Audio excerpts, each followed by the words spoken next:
Alright, for our next topic, let's look at another common scenario that we come across when building web applications, and that is displaying a list of items. For example, a list of names, a list of products, a list of courses, etc.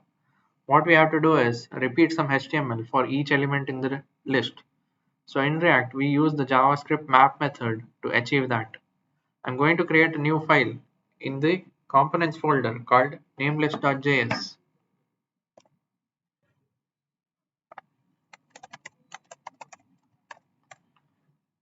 Let's do the common process, name list. Okay.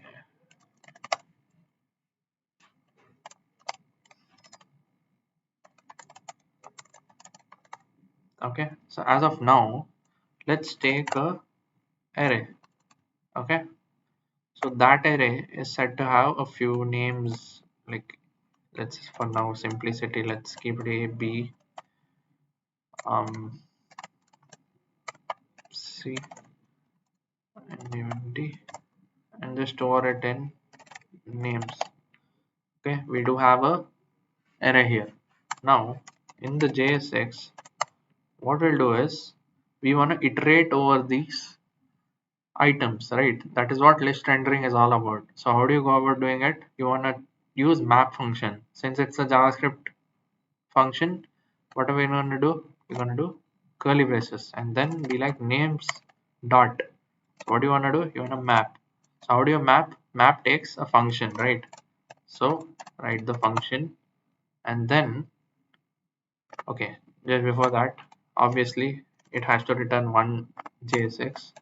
Let's do that.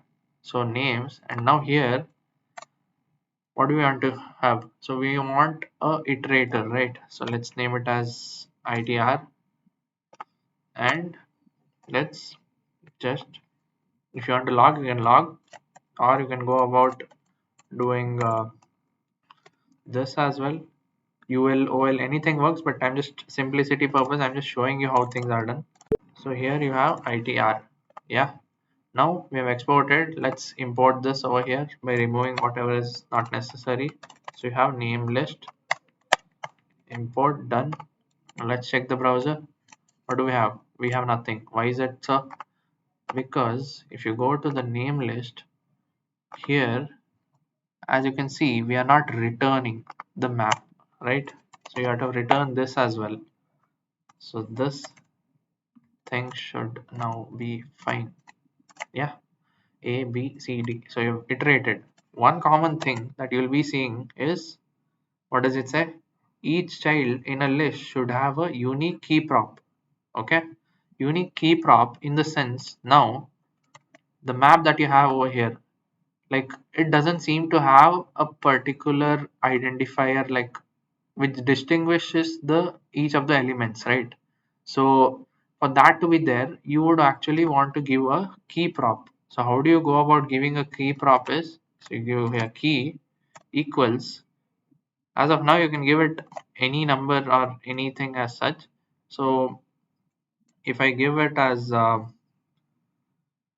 1, this should be also okay. Okay, it would not be okay because it's going to iterate. um,